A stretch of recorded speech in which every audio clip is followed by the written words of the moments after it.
Hello,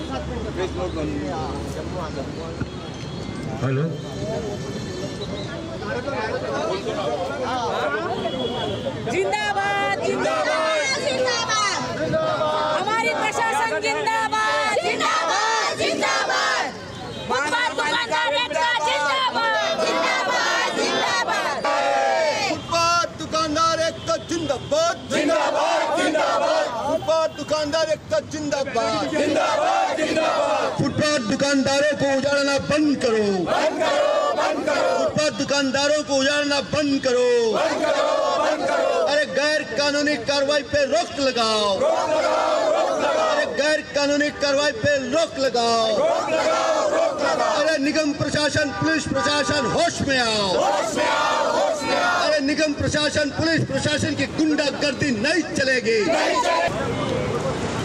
आवाज दो, हम एक है, ये जो नारा है Maharashtra hawker federation, national hawker federation और महाराष्ट्र हॉकर फेडरेशन के संयुक्त तत्वावधान में आप देख सकते हैं कि ये तमाम फुटपाथ पे कामकाज करने वाले लोग हैं। थोड़ा पैन कीजिए आप वहाँ पर, आप देख सकते हैं कि ये लोग नारा लगाते हुए प्रशासन के खिलाफ आज यहाँ पे बड़ी संख्या में संविधान चौक पे ये लोग आंदोलन करते हुए नजर आ रहे हैं। आइए उनसे जानना चाहेंगे कि आखिर वे आंदोलन क्यों कर रहे हैं। इस समय में ज्येष्ठ जो आंदोलनकारी है जम्मू आनंद जी, जो पिछले कई वर्षों से इन हॉकर्स लोगों के लिए लगातार प्रशासन से दो हाथ कर रहे हैं और आज भी प्रशासन से दो हाथ करने के लिए वे पूरे दल बल के साथ सड़क पर उतर चुके हैं। जम्मू आनंद जी, इनसे बात करने जम्मू जी, आज इस अंदाज में ये जो प्रोटेस्ट किया जा रहा है, आपकी प्रमुख मांग क्या है? क्यों प्रशासन के खिलाफ आपने ये आवाज़ बुलंद की है? देखिए, विधानसभा के चुनाव के बाद और महाराष्ट्र सरकार के गठन के बाद निगम प्रशासन और पुलिस प्रशासन देश में फुटपाथ दुकानदारों के उपजीविका को संरक्षण देने वाला 2014 का जो कानून बना है उसका उल्लंघन करने का काम लगातार ये करते आ रहे हैं। पिछले कई दिनों से हर रोज फुटपाथ दुकानदारों को उजाड़ने का एक सिलसिला जारी है। यहाँ तक अब निगम प्रशासन के जो मुखिया है, प्रशासक आयुक्त और पुलिस प्रशासन के पुलिस आयुक्त, ये दोनों सड़क पे उतरे हैं करण अर्जुन की तरह। और नागपुर शहर के गोर गरीब फुटपाथ दुकानदार जो खुले आसमान के नीचे इस शहर के 80% जो जनसंख्या है, आबादी है, जो गरीब है, निम्न आय वर्ग की है, उनकी आवश्यकताओं की पूर्ति करते हैं, उनको उजाड़ने का काम कर रहे हैं। उसके खिलाफ आज संविधान चौक पर फुटपाथ दुकानदार प्रदर्शन कर रहे हैं। बिल्कुल बिल्कुल। जम्मू आनंद जी, मेरा दूसरा सवाल ये है कि जिस तरह से आपने बताया कि आज ये प्रोटेस्ट जरूर किया जा रहा है, लेकिन अक्सर ये देखा जाता है कि नागपुर शहर का देखा जाता है कि विकास होने जा रहा है, बड़ी बड़ी सड़कें बन रही है, बड़े बड़े ब्रिज बन रहे हैं। ऐसे में जो लोगों की जो संख्या है वो भी बढ़ती हुई नजर आ रही है और जो उनके जो वाहन है उनकी भी संख्या बढ़ती नजर आ रही है।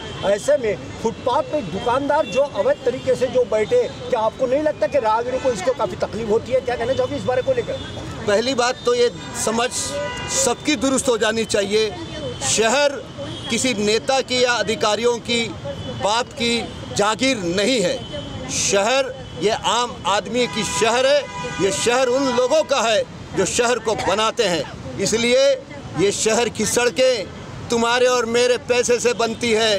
ये शहर की सड़कें जनता की सड़कें हैं और सड़कों के किनारे जनता की आवश्यकताओं की पूर्ति करने वाले जो हॉकर है उनका पहला अधिकार है। ये मैं नहीं कह रहा, देश का कानून कह रहा है। सुप्रीम कोर्ट ने 2013 में जो ऐतिहासिक फैसला दिया है उसने कहा है जिस तरीके से फुटपाथ पे चलने का नागरिकों का मौलिक अधिकार है, उसी प्रकार से फुटपाथ पर व्यवसाय करना ये हॉकरों का भी मौलिक अधिकार है। इसी ऐतिहासिक निर्णय के बाद देश की सरकार ने 2014 में कानून बनाया और कानून का नाम मैं बताना चाहता हूँ, पथ विक्रेता उपजीविका संरक्षण व पथ विक्रय अधिनियम 2014 कानून बना है पथ विक्रेताओं को संरक्षण देने का, उनके जीने का जो सहारा है उसको संरक्षण देने का। लेकिन सरकारी महकमा, क्योंकि ये कानून गरीबों से जुड़ा हुआ है, इसलिए इस शहर को विकास के नाम पे जिन राजनेताओं ने बेच दिया है कंपनी और बिल्डरों को, उनके इशारे पे आज इस लोकतंत्र और लोकशाही में कानून का धज्जियां उड़ा रहे हैं, जिसके खिलाफ हम संघर्ष कर रहे हैं। बिल्कुल जो माने जो मेरा एक सवाल ये है कि यदि आपकी मांगों को दरकिनार करते हैं प्रशासन, तो आपकी अगली रणनीति क्या होगी? देखिए, ये सालों से चला आ रहा हुआ सफर है कि गोर गरीब मेहनतकश अपने हक और अधिकार के लिए लगातार लड़ते आ रहा है। जब जब उस पर जुल्म हुआ है तब तक आंदोलन तेज हुआ है। आज हम एक कहना चाहते हैं कि मोदी सरकार के चलते पूरी देश की लोकशाही खत्म नहीं हुई है। मैं खास करके नागपुर के केंद्रीय मंत्री से कहना चाहता हूं कि केंद्रीय मंत्री जी, आप सरकार में हैं और सरकार ने बनाए हुए कानून का पालन करना आपकी जिम्मेदारी है। मुझे दुख होता है और आप पे मैं तरस खाना चाहता हूं। आप इस शहर को बेचने के नाम पे, ये शहर को बिल्डरों के और कंपनियों के हाथ में बेचने के नाम पे, झूठा विकास के नाम पे, फुटपाथ दुकानदारों के लिए कानून बना है, उसकी धज्जियां उड़ा रहे हैं। आप स्वयं मीटिंग ले रहे हो कलेक्टर की, स्वयं मीटिंग ले रहे हो कमिश्नर की, स्वयं मीटिंग ले रहे हो पुलिस कमिश्नर की, और आप उनको हिदायत दे रहे हो कि मेरे शहर के सड़कों पे फुटपाथ दुकानदार दिखना नहीं चाहिए।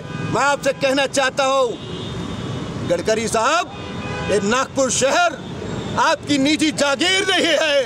ये शहर इस शहर के 30 लाख लोगों का है। अगर आप इस शहर के गरीबों को कुचलने का अगर मंसूबा बनाए हैं तो यही शहर की जनता ने आपको बड़ा किया है। यही है फुटपाथ दुकानदार जो वाड़े के बाजू में सब्जी बेचकर आपको बड़ा किया है। वो दिन दूर नहीं जब आपको हर्ष से फर्श में लाने का काम यही नागपुर शहर की गौर गरीब मेहनत कर जनता करेगी। जम्मू आनंद जी, जिन्होंने बखूबी व्यवस्थित बात करते हुए केंद्रीय मंत्री नितिन गडकरी के ऊपर में कई संगीन आरोप लगाए और उन्होंने ये कहा है कि नागपुर का विकास का उसको बेचने की एक साजिश चल रही है, जिसके तहत रोजमर्रा की जिंदगी का जीवन यापन करने वाले ये तमाम फुटपाथ पे जो अपने जीवन का गुजर बसर करते, अपने परिवार का गुजर बसर जो करते हैं, मेहनत की जो रोटी कमाते हैं, आज उन्हें दरकिनार किया जा रहा है। क्यों? क्योंकि नागपुर का विकास हो रहा है। एक तरफ नागपुर का विकास हो रहा है, ऐसे भले ही इस शहर की जनता क्यों न कहती हो, मगर दूसरी ओर नागपुर शहर में ऐसे कई फुटपाथ दुकानदार महिला पुरुष है जो अपने बाल बच्चों का, अपने परिवार का गुजर बसर करने के लिए फुटपाथ पे दुकान लगाए हुए हैं। उनको मनपा प्रशासन की ओर से खदेड़ा जा रहा है, इन्हें बेरोजगार किया जा रहा है। अंत में अब यही देखना होगा क्या मनपा प्रशासन इन बेरोजगारों के लिए, इन तमाम उन फुटपाथ लोगों के लिए क्या कामकाज करती है? क्या जिला प्रशासन इस ओर ध्यान देगा? क्या राज्य के मुख्यमंत्री देवेंद्र फडणवीस ध्यान देंगे? क्या राज्य के उप मुख्यमंत्री एकनाथ शिंदे जी ध्यान देंगे? या राज्य के मुख्यमंत्री अजित पवार जी ध्यान देंगे? एक देखने वाली बात है, लेकिन एक बात तो सच है कि देश को आज़ादी मिले 75 साल का कार्यकाल जरूर हो रहा है, मगर देश की जनता अभी भी गुलामगिरी का जीवन जी रही है। वे पूरी तरह से उन्हें स्वतंत्रता बहाल नहीं हुई है, क्योंकि उनके हाथ में रोजगार नहीं है। रोजगार नहीं आने से उनका परिवार तिल मर रहा है। क्या प्रशासन इस ओर ध्यान देगा? एक देखने वाली बात होगी। नागपुर के संविधान चौक से वीडियो जर्नलिस्ट उदय के साथ संजय मीरे, एएचएन न्यूज़ नागपुर।